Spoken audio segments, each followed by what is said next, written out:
Molweni ndiyanamkela kwesi sitishini ngesiXhosa. Nomfundo ke guys, ndixelela abasebenzi ke uba namhlanje ngicela ze ke nithathe ibhreyikhi ningapheki, ndiza kupheka ngokwam isapholo. Hayi ke bavuya kuthuli ke futhi ke bambiza madam. Uthi ke no, ndiyacela ningandibizi ngomadam. Bathi ke bona ke at least ke mhlawumbi ningandibiza ngomadam xa nibona utata lapha phambi kwakhe, nothi mna ndirayithi phaa kusisinomfundo. So uMamVuya besebuza uba hayi bo kutheni ke umxelele na umadam. Athi omnye hayi bendingekamxeleli. Uthe xa egqibothi bengekamxeleli ke bese kufika uPhetheni sebuza uba bendingekaxelelwa ntoni. Abe sesitsho kuNomfundo uba hayi bendisithi kubo mabake bale nto ke pheka isapha mna, so bendithi mabathathe ibhreyikhi. Abe sebuza kuPhetheni, oh okay, but ke ngoku ibhreyikhi ubanika ibhreyikhi yokwenzani, banokunike imvume. Abe sesithi ke engekaphenduli ke uNomfundo abe sesithi uPhetheni, mamelani nina ndidinga into yoba leyithi niqhubeke nizokwenza ii-duties zenu noba uNomfundo uzopheka. uNomfundo abuza uba uzobadingelani. Hayi ke wathwasa uPhetheni esithi noMfundo, hayi bo. So ke ngoku sebuza uba sekumele mna ngoku ndiripote kuwe xa ndiza kwenza izinto zalapha kwam. Usenalaa nto ithi ekugqibeleni ndisaphethe apha wena uyafika. So uNomfundo naye sazama indlela ke yongena abe ngumadam. uPhetheni vele wabaxelela ke abasebenzi wacela babuyele emsebenzini ke. Bahamba ke wabesebonga ke bashiyeke bemobo bayi-2 phaya. So uPhetheni uncokola noMamVuya. uMamVuya ke guys u-against le nto kaNomfundo yokungena kwakhe endodeni yomntu ekhona. So akayithandi, noNomfundo uyayazi, wamkhombisa nje into yoba mna le nto andikho kuyo, andiyithandi.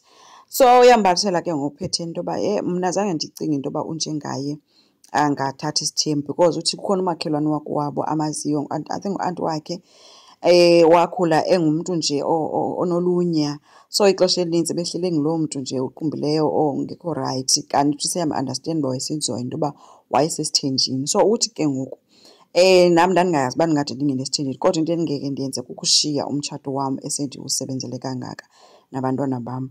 Leyo into angeke ndiyenze ngenxa kaNomfundo. Uthe ke kuyawucaca uba kawusala bani. So uMamVuya ke uyam-understanda ke uPhetheni, uthe naye uziva ngale ndlela aziva ngayo, naye bengekawushiya umtshato wakhe uba bekuthiwa unguye. So uPhetheni ke besithi ke ndiyayazi ke uba ezi ndaba ungazithatha uzise kuNomfundo. Uthe omnye no, ngeke ndide ndise nto kuNomfundo, nam andiyithandi le nto eyenzekayo. So ubona ke bakwi-page A1. So guys unjengaye ke ubonakele ke ehlele ofisini uphethe ile ntuka i-program enobuso bukaQaphelani. So kungona isinka in ke into yoba ubrother wakhe akekho, ubonakele ke echiphiza eqalisa elila. So iyabuya ke into ethi ubrother wam uswelekile, oyena mntu ebendiklowusi naye akekho njengangoku. Ukwenza kwelakhe icala yena ubonakele ehappy, exelela uSibongile ke into yoba yena ngoku uzawufokhasa kwii-designs zakhe. Le enye nenye yefemeli into akazukwazi uqhubeka alwe ngayo, because uthi andizukwazi uthetha into endingayazi uba yaqala nini ngolwesingaphi xa kwakutheni. So nayo ifocus yam ilapha. Kwelinye icala uVelephi guys wathathela umntana ke ezi-social workers, phofu yonke le nto kwakulicebo likaSamke lokuba amkhuphe kwaMbambo. So wawina ke uSamke, umntana wathathwa ke wazohlaliswa kwaMbambo. uVelephi uyazihlalela emqashweni. So uVelephi ke ngoku udisayide into yoba makayeke emsebenzini because beyinto eleleyo nje emsebenzini une-stress. Wavele wathi ke uyayeka emsebenzini, ukuyeka kwakhe ke ngoku uyinto ezintshintshya ngotywala. Usele wanxila guys, wayinto ebhadulayo esitratweni, wade wawa apha, afike wafumana nje indawo yokoyama apha achophe khona, wavele watipha. Kufike imoto ke esingayazi noba izomthatha imgoduse okanye izamthatha imthini. Sikhumbule ke sithetha nge-female apha. Kanti ke uSibongile yena unetshomi entsha guys, afunda naye le yabhiza abhaka nayo for abantwana abalambayo abahluphekayo abasesitratweni. So le tshomi ifuna ukwazi yonke into ngoSibongile, noba ushedyula kanjani iinto zakhe, athini athini. uSibongile ke naye open umbonisa kwanto, ofithi mna andiyithembi and uzama akayicacelanga ncam ke le tshomi. So ngahle imebele nomsebenzi wesikolo because ingathi bafunda babayi-2 and ixesha elinintsi ii-ideas uzifuna kuSibongile zokwenza ii-projects, and uSibongile akaboni kwanto yena.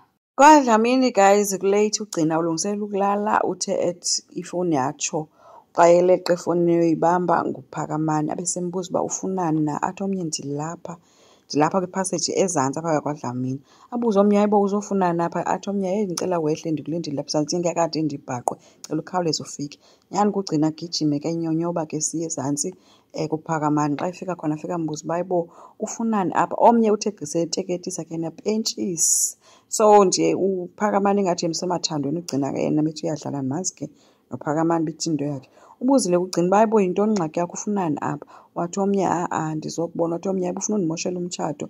Uthi omnye, hayibe bendicinga uzokundivuyela nje ukundibona. Wathi omnye, ha-a andikuvuyeli, cinge rongo. But uyambona ubugcina uba wonwabile nakuqala xa ebona uPhakamani. Uvele uPhakamani wamsondeza ke guys, bakhisana. Kuthe kusenjalo ke bebhizi futhi ixeshana, andazi ugcina waye engacingi into yoba kungakhona umntu othi gqi. Kwavele kwavuleka umnyango, kanti olu cango luvulekayo kungena uNeli osuke kothula iwashing. Wavele wakhamisa uNeli eshokekile engazi noba makathini.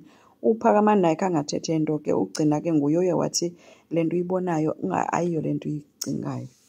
So asazi ke guys noba uNeli uzoyithulela, because uNeli akathuli nendaba uzoyithetha and uthi sekwakuye wofika kuNomfundo.